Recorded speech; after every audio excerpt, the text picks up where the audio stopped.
ओम शांति। 17 अप्रैल 2024 बाबा के महावाक्य। मीठे बच्चे, यह वंडरफुल पढ़ाई बेहद का बाप पढ़ाते हैं। बाप और उनकी पढ़ाई में कोई भी संशय नहीं आना चाहिए। पहला निश्चय चाहिए कि हमें पढ़ाने वाला कौन। प्रश्न: तुम बच्चों को निरंतर याद की यात्रा में रहने की श्रीमत क्यों मिली है? उत्तर: क्योंकि माया दुश्मन अभी भी तुम्हारे पीछे है। जिसने तुम्हें गिराया है अभी वह तुम्हारा पीछा नहीं छोड़ेगा, इसलिए गफलत नहीं करना। भल तुम संगम युग पर हो, परंतु आधा कल्प उसके रहे हो, इसीलिए जल्दी नहीं छोड़ेगा।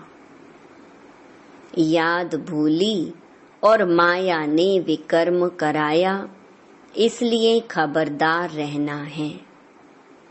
आसुरी मत पर नहीं चलना है। ओम शांति। अभी बच्चे भी हैं, बाबा भी है। बाबा अनेक बच्चों को कहेंगे, ओ बेटे। सभी बच्चे फिर कहेंगे, ओ बाबा। बच्चे हैं बहुत। तुम समझते हो यह ज्ञान हम आत्माओं के लिए ही है। एक बाप के कितने ढेर बच्चे हैं। बच्चे जानते हैं बाप पढ़ाने आए हैं। वह पहले पहले बाबा है, फिर टीचर है, फिर गुरु है। अब बाप तो बाप ही है। फिर पावन बनाने के लिए याद की यात्रा सिखलाते हैं। और यह भी बच्चे समझते हैं कि यह पढ़ाई वंडरफुल है। ड्रामा के आदि मध्य अंत का राज बाप के सिवाय कोई बता ना सके, इसलिए उनको बेहद का बाप कहा जाता है। यह निश्चय तो बच्चों को जरूर बैठता है, इसमें संशय की बात उठ ना सके। इतनी बेहद की पढ़ाई बेहद के बाप के सिवाय तो कोई पढ़ा ना सके। बुलाते भी हैं कि बाबा आओ, हमको पावन दुनिया में ले चलो, क्योंकि यह है पतित दुनिया। पावन दुनिया में ले जाते हैं बाप। वहाँ थोड़े ही कहेंगे बाबा आओ, पावन दुनिया में ले चलो।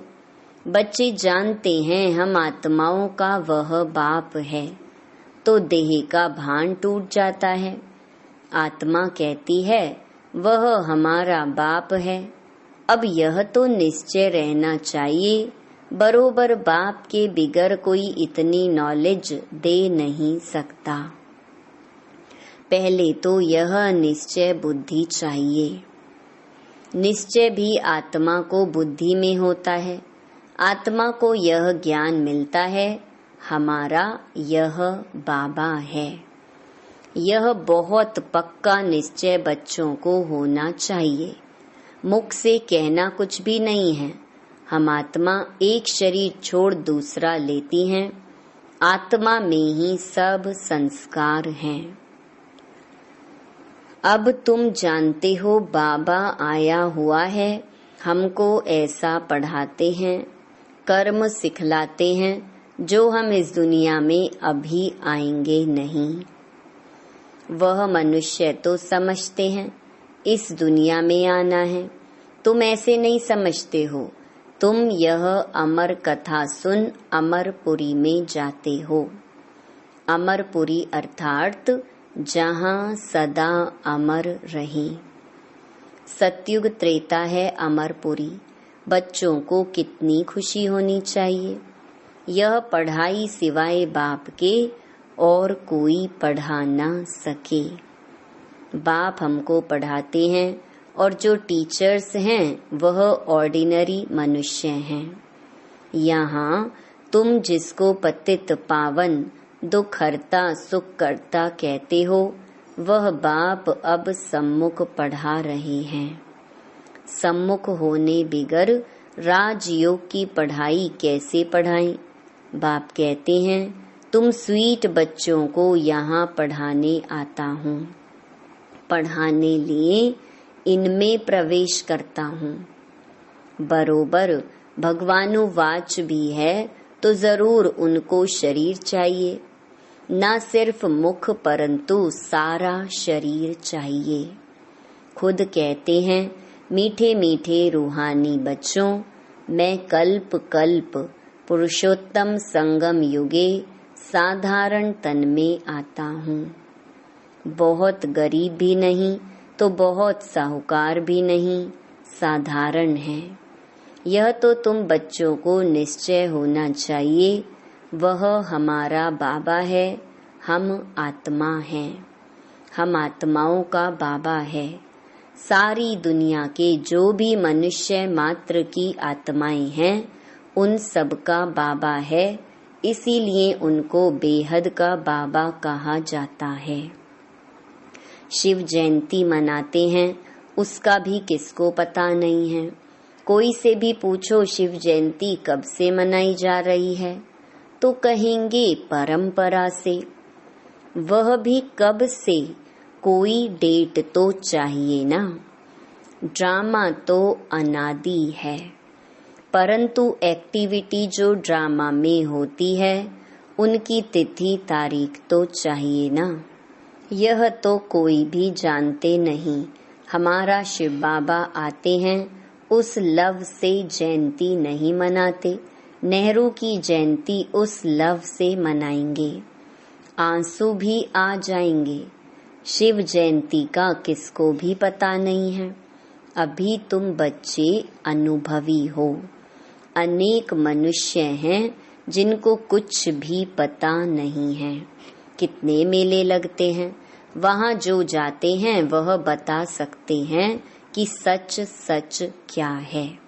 जैसे बाबा ने अमरनाथ का भी मिसाल बताया था, वहाँ जाकर देखा सच सच क्या होता है। दूसरे तो जो औरों द्वारा सुनते हैं वह बतलाते हैं। कोई ने कहा बर्फ का लिंग होता है, कहेंगे सत। अभी तुम बच्चों को अनुभव मिला है राइट क्या है, रॉन्ग क्या है। अब तक जो कुछ सुनते पढ़ते आए हैं वह सब था अनराइटियस। गायन भी है ना, झूठी काया झूठी माया, झूठा सब संसार। यह है झूठ खंड, वह है सच खंड। सतयुग त्रेता द्वापर पास्ट हो गया, अब कलयुग चल रहा है। यह भी बहुत थोड़े जानते हैं।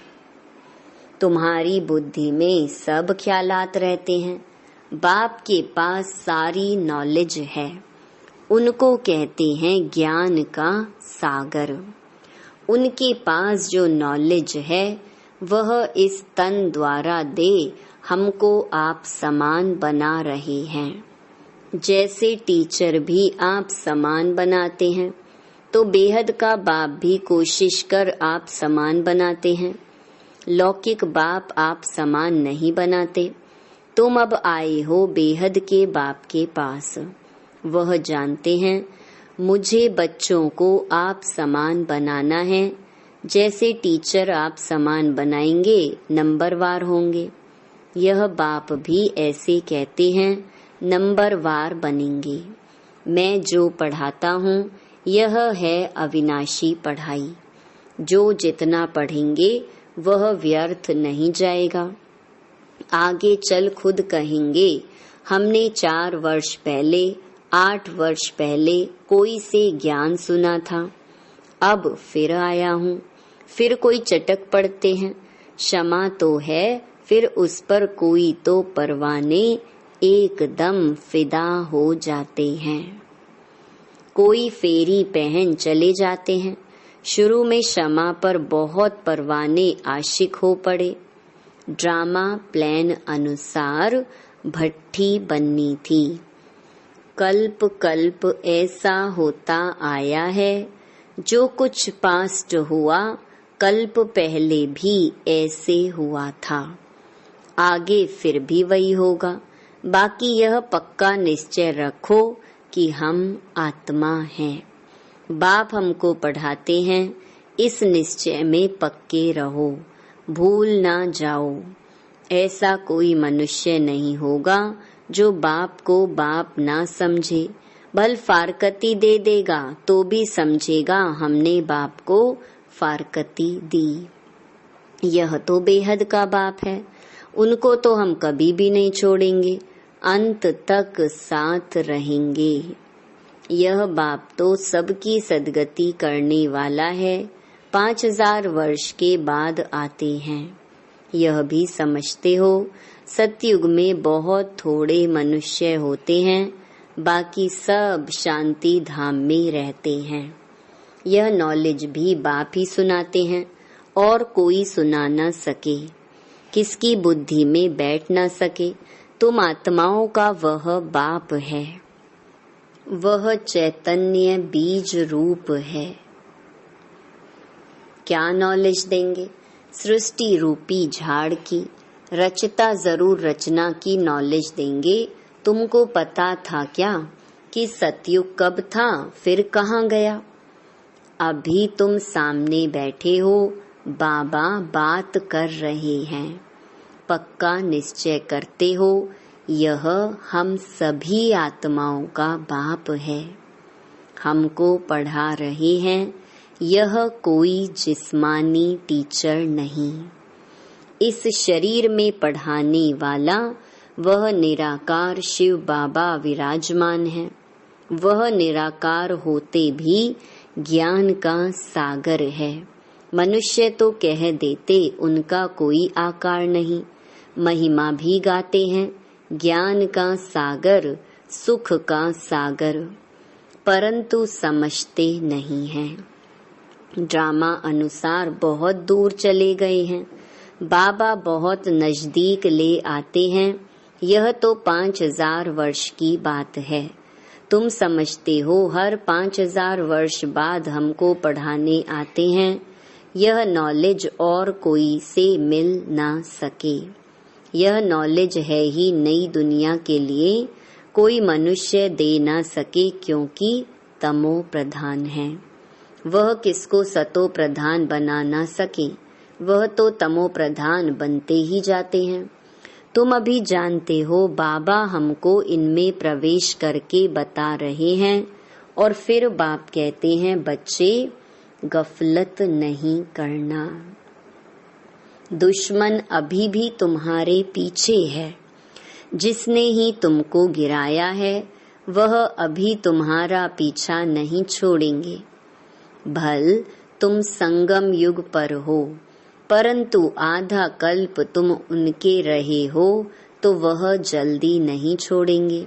खबरदार नहीं रहेंगे, याद नहीं करेंगे तो फिर और ही विकर्म करा देंगे। फिर कुछ ना कुछ चमाट लगती रहेगी। अभी तो देखो मनुष्यों ने अपने को आपे ही चमाट मारी है।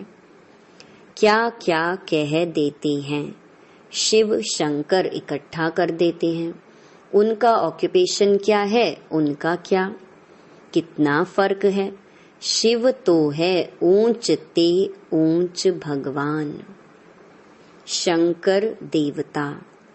फिर शिव शंकर इकट्ठा कैसे कह देते? पार्ट ही दोनों का अलग अलग है। यहाँ भी बहुतों के ऐसे ऐसे नाम हैं, राधे कृष्ण, लक्ष्मी नारायण, शिव शंकर। दोनों नाम स्वयं पर रख दिए हैं। तो बच्चे समझते हैं इस समय तक जो बाप ने समझाया है वह फिर रिपीट होगा। बाकी थोड़े रोज हैं, बाप बैठ थोड़े ही जाएंगे। बच्चे नंबरवार पढ़कर पूरे कर्मातीत बन जाएंगे। ड्रामा अनुसार माला भी बन जाएगी। कौन सी माला? सब आत्माओं की माला बन जाएगी, तब फिर वापस जाएंगे। माला नंबर 1 तो तुम्हारी है। शिव बाबा की माला तो बड़ी लंबी है, वहां से नंबर वार आएंगे पार्ट बजाने। तुम सब बाबा बाबा कहते हो, सब एक माला के दाने हो। सबको विष्णु की माला का दाना नहीं कहेंगे। यह बाप बैठ पढ़ाते हैं, सूर्यवंशी बनना ही है। सूर्यवंशी, चंद्रवंशी जो पास्ट हो गए वह फिर बनेंगे। वह मर्तबा मिलता ही है पढ़ाई से। बाप की पढ़ाई बिगर यह मर्तबा मिल ना सके। चित्र भी हैं, लेकिन कोई भी ऐसी एक्टिविटी नहीं करते हैं कि हम यह बन सकते हैं। कथा भी सत्य नारायण की सुनते हैं। गरुड़ पुराण में सब ऐसी बातें हैं जो मनुष्यों को सुनाते हैं। बाप कहते हैं, यह विषय वैतरणी नदी रौरव नर्क है। खास भारत को कहेंगे, बृहस्पति की दशा भी भारत पर बैठी है। वृक्षपति भी भारतवासियों को ही पढ़ाते हैं। बेहद का बाप बैठ बेहद की बातें समझाते हैं। दशा बैठती है, राहु की भी दशा है, इसीलिए कहते हैं दे दान तो छूटे ग्रहण। बाप भी कहते हैं, इस कलयुग अंत में राहु की दशा सब पर बैठी है। अब मैं वृक्षपति आया हूँ भारत पर बृहस्पति की दशा बिठाने। सतयुग में बृहस्पति की दशा भारत पर थी, अब है राहु की दशा। यह बेहद की बात है। यह कोई शास्त्रों आदि में नहीं है। यह मैगजीन आदि भी उन्हें समझ में आएंगी जो पहले कुछ न कुछ समझे हुए होंगे। मैगजीन पढ़ने से वह फिर जास्ती समझने के लिए भागेंगे, बाकी तो कुछ नहीं समझेंगे। जो थोड़ा पढ़कर फिर छोड़ देते हैं, तो थोड़ा भी उनमें ज्ञान घृत डालने से फिर सुजाग हो पड़ते हैं। ज्ञान को घृत भी कहा जाता है। उझाए हुए दीपक में बाप आकर ज्ञान घृत डाल रहे हैं। कहते हैं, बच्चे माया के तूफान आएंगे, दीवे को बुझा देंगे। क्षमा पर परवाने कोई तो जल मरते हैं, कोई फेरी पहन चले जाते हैं। वही बात अभी प्रैक्टिकल में चल रही है। नंबर वार सब परवाने हैं। पहले पहले एकदम घर बार छोड़ आए, परवाने बने। जैसे एकदम लॉटरी मिल गई। जो कुछ पास्ट हुआ तुम फिर ऐसे ही करेंगे। भले चले गए, ऐसे मत समझना स्वर्ग में नहीं आएंगे। परवाने बने, आशिक हुए, फिर माया ने हरा दिया, तो पद भी कम पाएंगे। नंबर वार तो होते ही हैं, और सत्संगों में कोई की भी बुद्धि में नहीं होगा, तुम्हारी बुद्धि में है। बाप से नई दुनिया के लिए नंबर वार हम सब अपने पुरुषार्थ अनुसार पढ़ रहे हैं। हम बेहद के बाप के सम्मुख बैठे हैं। यह भी जानते हो, वह आत्मा देखने में नहीं आती, वह तो अव्यक्त चीज है। उनको दिव्य दृष्टि द्वारा ही देखा जाता है। हम आत्मा भी छोटी बिंदी हैं, परंतु देह अभिमान छोड़ अपने को आत्मा समझना, यह है ऊंची पढ़ाई। उस पढ़ाई में भी जो सब्जेक्ट डिफिकल्ट होती हैं, उसमें फेल होते हैं। यह सब्जेक्ट तो बहुत सहज है, परंतु कईयों को डिफिकल्ट फील होती है। अब तुम समझते हो शिव बाबा सामने बैठे हैं। तुम भी निराकार आत्माएं हो, परंतु शरीर के साथ हो। यह सब बातें बेहद का बाप ही सुनाते हैं, और कोई सुना न सके फिर क्या करेंगे। उनको थैंक्स देंगे। नहीं, बाबा कहते हैं यह अनादि ड्रामा बना हुआ है। मैं कोई नई बात नहीं करता हूँ, ड्रामा अनुसार तुमको पढ़ाता हूँ। थैंक्स तो भक्ति मार्ग में देते हैं। टीचर कहेंगे स्टूडेंट अच्छी रीति पढ़ते हैं तो हमारा नाम वाला होगा। स्टूडेंट को थैंक्स दी जाती है। जो अच्छी रीति पढ़ते हैं पढ़ाते हैं उनको थैंक्स दी जाती है। स्टूडेंट फिर टीचर को थैंक्स देंगे। बाप कहते हैं मीठे बच्चे जीते रहो, ऐसी ऐसी सर्विस करते रहो, कल्प पहले भी की थी। अच्छा, मीठे मीठे सिकिलधे बच्चों प्रति माता पिता बाप दादा का याद प्यार और गुड मॉर्निंग। रूहानी बाप की रूहानी बच्चों को नमस्ते। धारणा के लिए मुख्य सार। पहला, सदा नशा और निश्चय रहे कि हमें पढ़ाने वाला कोई जिस्मानी टीचर नहीं। स्वयं ज्ञान सागर निराकार बाप टीचर बन हमें पढ़ा रहे हैं। इस पढ़ाई से ही हमें सतो प्रधान बनना है। दूसरा, आत्मा रूपी दीपक में रोज ज्ञान का घृत डालना है। ज्ञान घृत से सदा ऐसा प्रज्वलित रहना है जो माया का कोई भी तूफान हिला न सके। पूरा परवाना बन क्षमा पर फिदा होना है। वरदान, सदा एक बाप के स्नेह में समाई हुई सहयोगी सो सहज योगी आत्मा भव। जिन बच्चों का बाप से अति स्नेह है वह स्नेही आत्मा सदा बाप के श्रेष्ठ कार्य में सहयोगी होगी, और जो जितना सहयोगी उतना सहज योगी बन जाता है। बाप के स्नेह में समाई हुई सहयोगी आत्मा कभी माया की सहयोगी नहीं हो सकती। उनके हर संकल्प में बाबा और सेवा रहती। इसलिए नींद भी करेंगे तो उसमें बड़ा आराम मिलेगा, शांति और शक्ति मिलेगी। नींद नहीं होगी। जैसे कमाई करके खुशी में लेटे हैं इतना परिवर्तन हो जाता है। स्लोगन, प्रेम के आंसू दिल की डिब्बी में मोती बन जाते हैं। ओम शांति।